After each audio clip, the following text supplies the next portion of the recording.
Good afternoon. This is How's the Shared Living podcast, live from UKREiiF in Leeds. I'm Sarah Canning from the Property Marketing Strategist. I'm Dan Smith from Resi Consultancy and Verbaflow AI. And I'm Deanie Lee from the Property Marketing Strategists. Now, this episode is sponsored by Fresh, a market-leading operator across build-to-rent, co-living and student accommodation. With more than 21,000 homes under management, a plus 38 NPS score and platinum-rated service, Fresh delivers outstanding resident experiences and proven results. But the best people to talk to you about that are our special co-hosts today, and they're going to introduce themselves. So over to you first, Sam. Hello everyone, I'm Sam Scott, I'm the Managing Director of Fresh. Hi guys, I'm George Dyer, Group Investment Director at Watkin Jones. And would you like to explain why you're both here together? So Fresh is wholly owned by Watkin Jones. So with Watkin Jones we look and try and do development, delivery and also accommodation management. So we have the complete package within the group. We are branded separately because Watkin Jones has traditionally been a capital light model, so looking at forward fund and don't retain assets. And so Fresh is operated as a third party. So when Watkin Jones sell assets, we are an option to go and run that asset, but we also are in the market ourselves with our own client base and trade separately as well. So we're independent in terms of our P&Ls. Perfect. And the reason that we wanted George and Sam on the podcast is because they bring such different perspectives of the shared living sectors, but also, and maybe a little bit more selfishly, we've been in here for the whole 2 days so far. We've got no idea what's going out in the wider UKREiiF world. So we really wanted to get an idea of what the sentiment is from, out in the other areas. If anyone is going to any of the other sessions, of course, most people are here at the Housed Shared Living Summit. But what's the sentiment from out there? In the words of Ange Postecoglou, every time I see light at the end of the tunnel, it's light of an oncoming train. That has been quite reflective of, I'd say, the UK market. I mean, ultimately, we are seeing, I think, some positive in certain areas of the residential rent sector. I think viability remains the key challenge, the dreaded V word, which we're all trying to sort of grapple with at the moment. But ultimately, I think from a longer-term capital perspective, if you look at where investors are trying to allocate capital, everyone wants to be in residential. It's just how we get the maths to work to make it work. And I think in a market where we're seeing rising gilt rates, challenges over Building Safety Act, etc., that's putting some barriers in terms of how we're able to get there. But some challenges, but we're kind of navigating through as we've done for the last few years. And are you hearing, I guess, a will for people to overcome those challenges? Is it more of a, yes, we're going to try, rather than the Postecoglou example of being defeated? Yes, I think there's probably two elements. I think, firstly, investors are trying to look at how they can structure deals. Cost of capital is more expensive in general. People are having to grapple with that and how they can get the deals to work. I think the other key lever we're seeing, and it's especially across sort of the build-to-rent space and sort of the affordable housing space, is that level of government support. So initiatives like the National Housing Bank is really going to help stimulate that development coming forward. Again, that funding will sort of trickle in over the next few months. I think as we go into the back end of this year, actually that should hopefully really help with the viability question as well. So I think that sort of government intervention, hopefully improvements through the national planning policy framework, and then also hopefully investors, everyone trying to get around the table to work out how we get to a solution is going to be key. And I just want to bring in my co-hosts here, Deanie and Dan, because we've obviously said we've been in our sessions as well. So kind of operationally, what do you think are the key themes that we've heard from in here that we might want to compare to what's going on in the rest of the conference? I think if there's one session that really stands out for me so far, it's the resident session. And how important it is to actually really listen to those residents. And it's not just about, let's build a cinema room, let's just, go all bells and whistles on the amenities side of things. We've mentioned the V word, but I think we also need to mention the A word. Affordability is coming up more and more. And I think that's something that all operators are starting to be mindful of. But with investment where it is, with development where it is, and overall viability, it is incredibly difficult to offer those affordable rooms. But to what extent do you guys think that that focus on affordability should be more about value? Is it that we're operating in this value gap, and there's students that are saying, look, please stop charging us to use amenities in co-living, for example, and within PBSA, just making sure that you can have ultimately that value room, rather than just, okay, this is £99 a week So yeah, what's the balance there that you're seeing between affordability and value that you're hearing? People value their experience. So first of all, it's how you give your experience. So from our perspective, it's interesting. Some of the best experience properties we've got have got the worst amenity space, because it comes back to the site teams and their kind of invention in terms of how they engage with people and drive that. So the feedback we get on some of the lower end property can be higher. Maybe the expectations started lower and we've managed to exceed that through the experience. So I think that's a really important part in terms of where you start with. There is things like you get, the complaints that you'll get is they didn't expect to pay this for the washing, etc. And so there is some education either up front or either us educating back to clients and saying we might need to recalibrate. So maybe you want to keep your headline rents, but we have to give more for that headline rent now. And then therefore this is what we do with offers.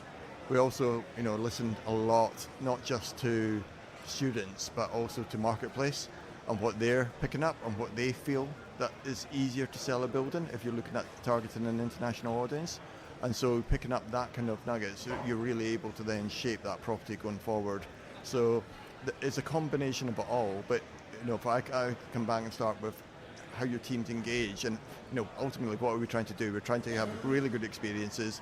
For us, that generates good reviews and helps the next person decide whether they want to live in our properties.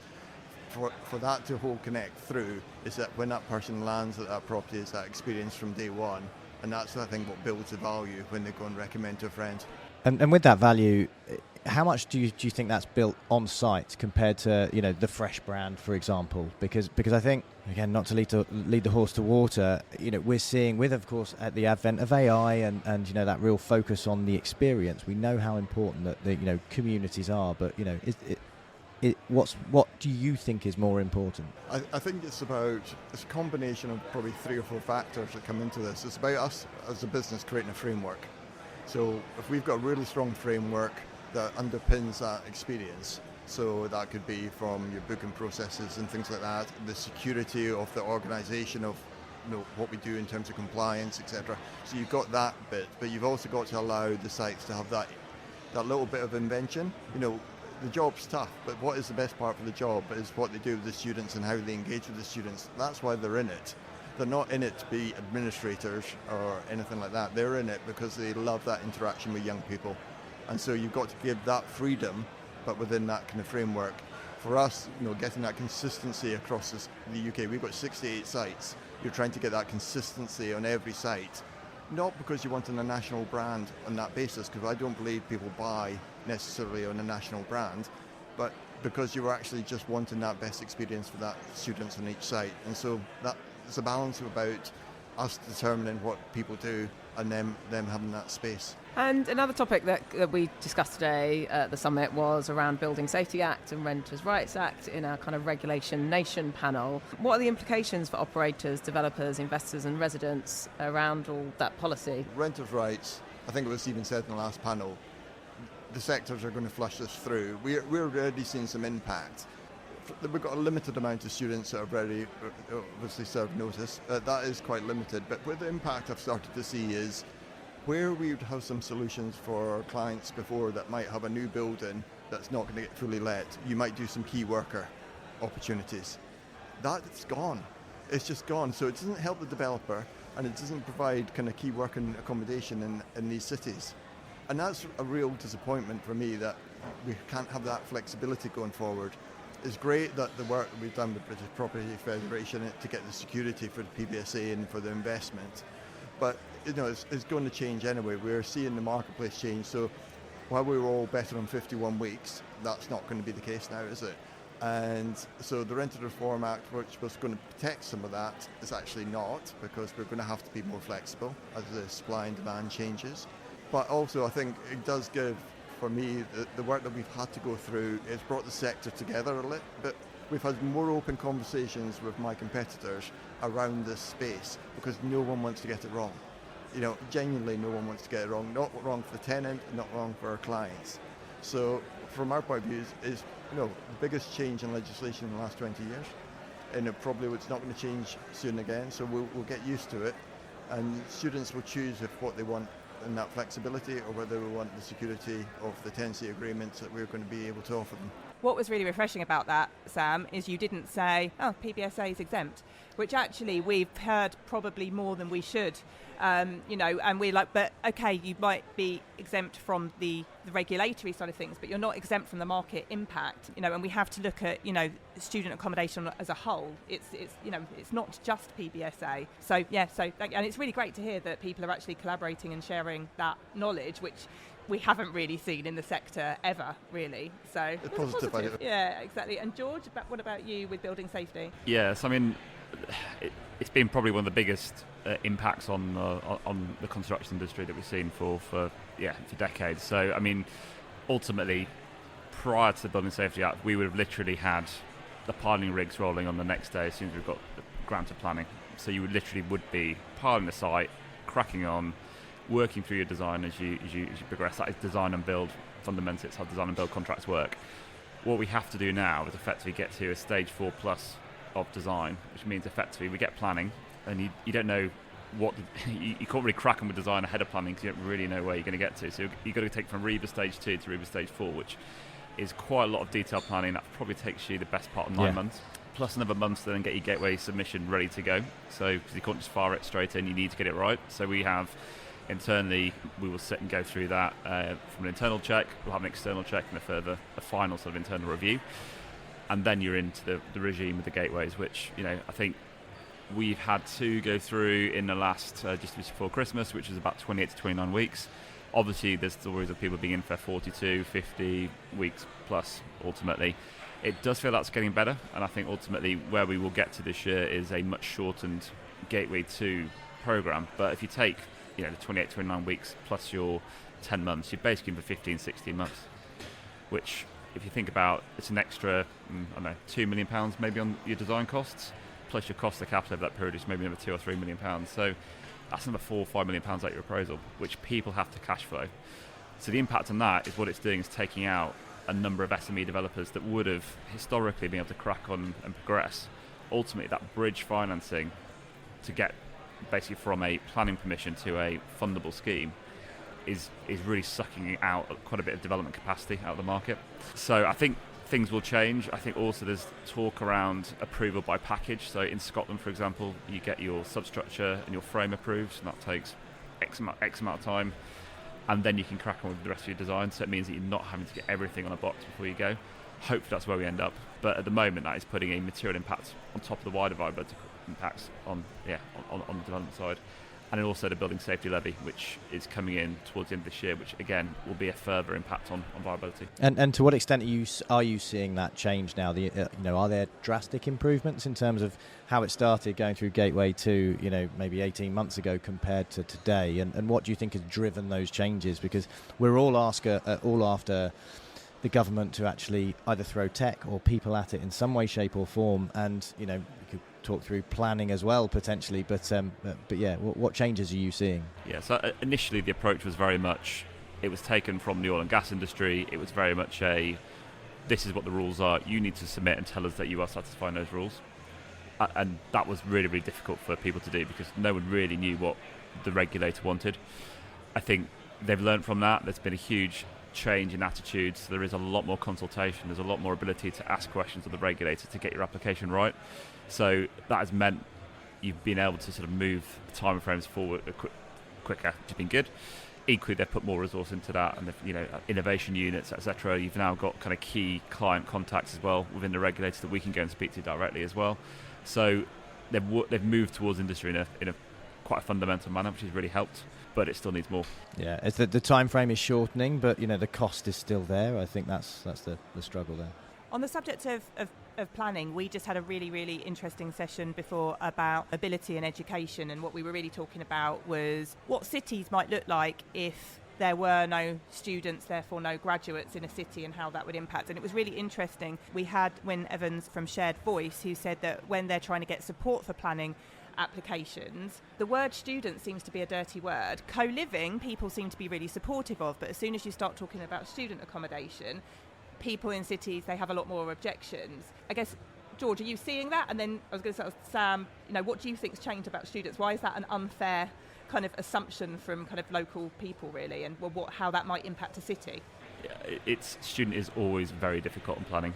Ultimately, students don't pay council tax, so that is a fundamental part of it. I think also councils tend to look at residential as being built to rent, built to sell, now potentially co-living.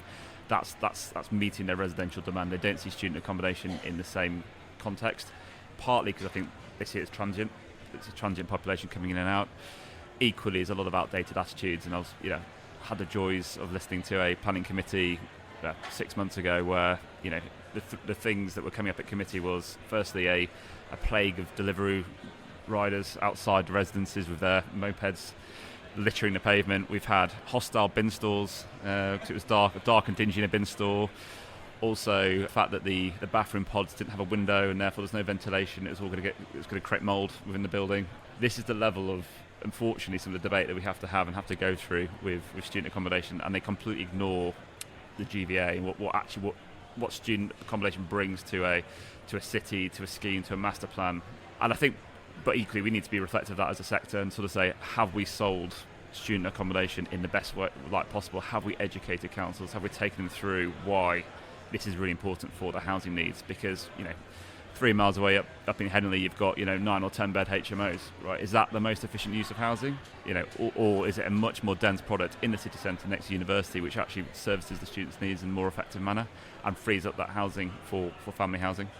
So I think there's more we need to do as well, but it's a challenging environment. Yeah. I was going to say, economically, all of the Deliveroo drivers are there because young people have spent their money in local, food outlets. Exactly. There's a perfect example of this down in Bristol. So in Bedminster, Watkin Jones built a building called Metalworks. With 800 first years into it, and we opened it 2 years ago. And when I first went down the Bedminster High Street, it was a bit gritty. Delicately put, yeah. And went back, yes, because I'm now committed apparently to doing car park duty every check-in. I went back this year, and you could see the development. You've had 800 people on that doorstep of that high street spending money there every day, and it's a massive difference it brings. And so, you can see young people. You were saying, imagine, a city without young people. They spend money in a completely different way to you or I. And so that local economy needs that money. These shops need the money, as to your point. It's really fundamental going forward that's identified. And I've been doing this now 4 years, and across our, we've got 68 assets across it. I don't think I've ever dealt with complaints after student accommodation's been built in. There's been some antisocial in one area, I remember. But there's actually nothing coming to me as the operator. And our address is on the front of every building on a plaque, so they could write to me, and hopefully this doesn't encourage them to, but they could write to me to say what the complaints are. But we're not getting that. So there's a fear there, but it's unfounded in my view. It's that NIMBY mentality, isn't it, that goes typically through planning. And then, once they actually get there, and obviously you're doing something right here in terms of keeping the students happy with a 38 MPS, etc., but that does tend to dissipate. And there's this image of students that it's like the young ones, and that they're all out there partying, drinking non-stop, and depending on the demographic, yes, an undergraduate student is more likely to be going out partying, being in the city centre and coming back slightly later, but that's not always the case. They are much more, they're certainly much more focused on their studies. It's an investment. Yeah. You've got to make this decision, an investment. If we talk about, when I'm talking to new clients, what's the most important thing? Where would you invest money? What social spaces, amenity spaces would you put in? Excellent study spaces, because they're always the ones that are in most demand in the building. It's maybe not the most exciting to sell the building, but actually once students get there, that's the bits that they value. Obviously we need the shiny things to attract them in, but actually once you get that high value is because you've got the spaces that actually serves their need. They're there to study. But I think, George, you made the point earlier that actually I don't think as a sector we're probably doing enough to talk about this and actually say what the benefits that brings, and actually all your fears aren't going to come true in this scenario. And there's definitely more that we should be doing around that. But what I was going to say is that comparison, obviously you're dealing with BTR and co-living as well. How is that met by local people versus PBSA? Is student a dirty word, but young people is okay? From a BTR perspective, it is very easy for people to get their heads around what it's bringing to a city is, it's a very saleable proposition. It's within people's comfort zone. What we found with co-living is it really varies depending on the market. So I can point to our scheme in Leeds, Hedgerow House, which unfortunately we're no longer progressing with, but that was a critical case in point where I still remember it today. Like literally, I was at the site and we had a bus of all the planners arrive, and everyone kind of got off the bus, of a certain demographic, slightly older, and having to then explain what co-living was as you give them a VR headset to sort of show them what a room could look like. And the notion of people wanting to live in a 18.5 to 19 square metre apartment with a lot of amenity was quite alien. And ultimately where we got pushed there was actually a huge amount of amenity to basically almost get to NDSS standards on equivalent to a sort of a BTR studio. So I think we're basically at 6 or 7 square metres of amenity, which just killed the viability. So I think for co-live, it's been a real journey as you go through a number of different markets to get people comfortable with what it is and what it brings to the city and how it works. London is a very easy, nowhere's easy, but an easier proposition because you've got a policy framework, whereas Leeds has been difficult. We've tried to do stuff in Glasgow.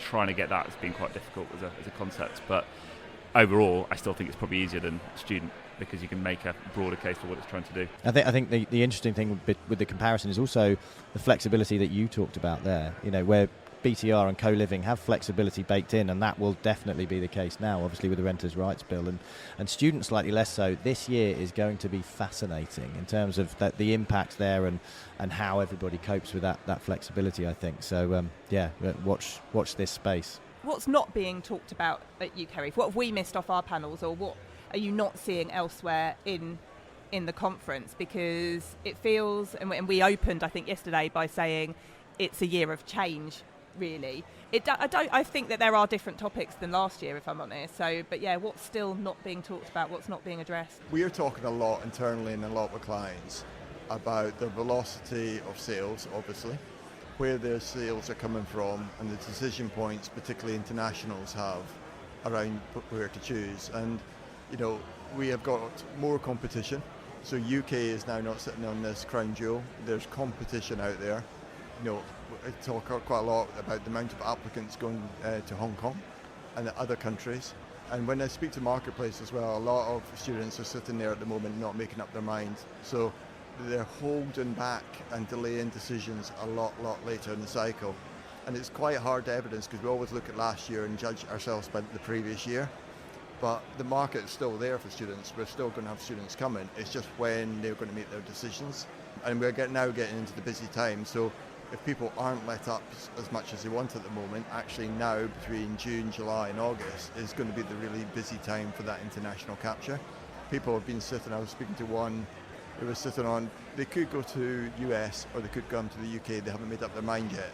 And we're not going to influence that. I know you didn't want to mention, or you do want to mention Mr. Trump, he'll probably influence that. So, some things are outside of our control, and we're all chasing the same things, but we've got to understand the sentiment that's happening in the international market, because that has a big impact on the UK PBSA sector. What about you, George? Do you think anything's being missed that should be talked about, brought to the open?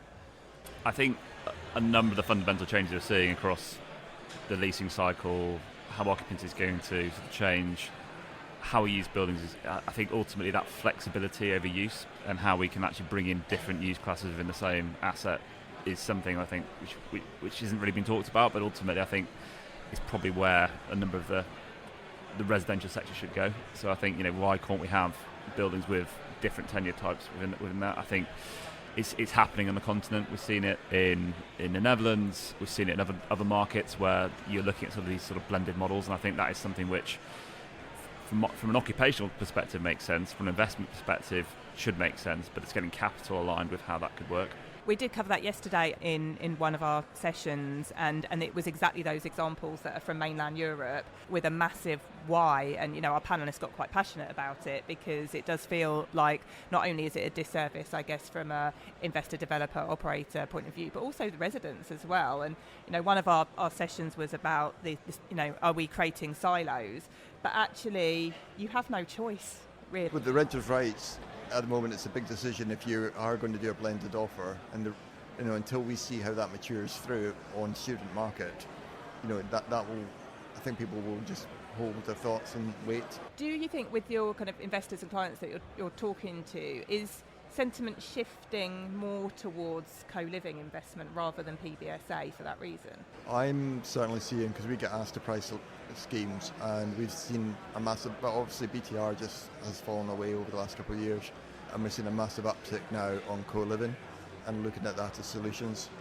So there is a pipeline out there for co-living, but when we talk to them about it, it's really trying to understand what their product they want to be, and can we shape that? Can we organize? Can we work with them on that? Whereas I think a lot of students, as I've seen before, came up quite generically to the point of until you open the doors. I think you've got to have a lot more early planning on a co-live design to get it right, so it's going to be working. Yeah, I mean, look, something we're very engaged at the moment. We've got about 1,000 beds in pipeline, so we're spending a lot of time working with Fresh, learning from the market, learning from what we're seeing elsewhere in Europe as well, to try and refine that product. So we think there's a really interesting market there to go after, and both you need to get the operations right, the building design right, the amount of amenity. I think the size of units is really important, because you go too big, you massively skew your rents up, and that's taking away from the affordability question. Where you pitch those rents in relation to BTR is really important. So that's something we're active with, and we're hoping to sort of come up with a platform towards the end of the year on that front. That leads us nicely probably on to Deanie's next question. Yeah, I was just going to say that I think what's been refreshing this year, and generally across the conference circuits, people are being a lot more transparent, a lot more practical. I think people are looking at, yes, there's lots of headwinds, yes, there's lots of challenges, but actually there's opportunity. What do you think the things are we going to be seeing across the next year and into UKREiiF 2027? At the moment, we're in a very strange place. It's been a long time. It's been quite a negative market for quite a long time. I think if you look at the medium-term tailwinds, though, firstly, everyone is massively under-allocated to residential for rent from a global capital perspective. People will continue reallocating into residential across the various segments. I do think student will stabilise. I think I do think potentially some of the sentiment's a little bit overblown, so I'm still bullish on student, and I think that it will create a lot of opportunity as well through. There's going to be a lack of supply coming forward. Ultimately, the supply is dropping off a cliff in terms of new beds coming forward. We're losing 8,000 to 10,000 beds net per annum as well. So actually, if you start netting that off, that's going to create some real issues. It's back to picking your winners, though. So I think ultimately it's back to 2015, 2016, where it was you pick the markets, you build the right scheme in the right location. It isn't just I want to macro allocate to student. I'm going to build everywhere. That is not going to work anymore, and it really shouldn't have worked in the first place. So I think we're reverting back to the mean. So actually, long way of saying, I think I'm bullish in 12 months' time. We're sitting here with a much more positive outlook on where things are. Hopefully gilts have come back in. We've got a more positive trajectory on interest rates, and we are starting to see those capital flows back in. We were seeing it in Q1. We're starting to see core plus money coming back into development, starting to look at that. That's what we need to sort of really get some projects through on the viability question, and equally on the Building Safety Act. I think that will get easier as well. That was more positive than I thought, so thank you. What about you, Sam? We've got aging assets through the stock, haven't we? And it's how you reposition that. We're seeing things like Unite selling off. We're seeing Maple Tree stock coming out. And there's a lot of interest out there in terms of buying this and repositioning it in the market. And so I think it's going to be really interesting to see, and probably more talking about refurbishments and what we're going to be doing along that way. We've got, it's kind of joint, it's within Watkin Jones, but it's called Refresh. And it's all about trying to reposition these assets going forward in the future, whether that's from a carbon point of view or whether it's from a repositioning it on a price point with new life cycle going in and upgrading the properties. It's all about trying to look at where these opportunities are, and not just like ditch old assets and say, well, just take the new shiny new ones, because some of the locations of these assets are really in prime spots. So I think there'll be a lot more discussion around that. There's probably not been a dedicated session talking about how you take old stock and bring it up to new, and I think that's an opportunity for next year maybe to have a part of the agenda. Yeah, and I guess we had a session about sustainability and DEI, but I feel like sustainability sort of fallen off a cliff in this this conference as well. So I guess, and that feeds into what you were just saying about let's refurbish the buildings that we've got. They're in great locations, they're popular. Yeah, we've been involved in one actually. We helped a client identify it, they bought it, and actually Refresh is now doing up the property while the students living in there. So we've got to manage this expectation of the students in there to what they're getting back, and doing that through this cycle, and then we'll reposition it into the next cycle. And that's given that client some income while they're expending out on it, and it's trying to make it balance and work for everyone. But it's a fine balance in terms of the speed that you have to do this, and the methods of construction that you're going to do while keeping the students engaged and happy along the way. So I think that's going to be a lot more part of the process going forward. And with that, obviously, hopefully you get better, greener buildings. So that helps the OPEX if you've got energy costs going through. So everyone should win on these scenarios, and there's the opportunity there that people are talking about. And what about from a kind of a good demographic point of view, Sam? Do you see anything massively changing particularly in the student cycle, coming through in the next kind of 12 months? Yeah, each cycle we're looking at it. Those interesting things that we look at each year. So, an example last year we've got 4 properties in Liverpool, and across that stock we saw China being from number 1 demographic to number 2, and it was overtaken by UK. It'll be interesting to see if that comes out and that becomes a consistent trend, or is it just because there was a new building opened that attracted them into that locations. So we're looking at the data to see if there is trends and not be too knee-jerk about it, but look at the visa data. I think probably everyone clicks on that every month once it's published. At the moment that is a concern, and so we're hoping to see that the UK holds up in terms of international attractiveness, but it's generally China at the moment being number 1 on that. But I think numbers are dropping there, and we're starting to see some other countries come up the rankings there. I'm going to throw a final question at that is unscripted and unprepared. Can the shared rental living sector solve the housing crisis? Go. Absolutely. I mean, it's a critical component of what we're trying to do. I think, ultimately, fewer people will be buying will take longer. So actually we need more rental product in the market. And I think we need different types of rental products. I've kind of got used to calling co-living almost residential polyfilla, because it almost goes into the places where you don't know it's needed. I mean, we look at the demographics of our co-living assets in our asset in Exeter. We've got bricklayers, we've got nurses, we've got doctors, we've got an older couple who want a room near where their daughter-in-law lives because they want to help with the kids, but they want to stay with their daughter-in-law. It fulfills a need for a much broader demographic than just people coming out of university.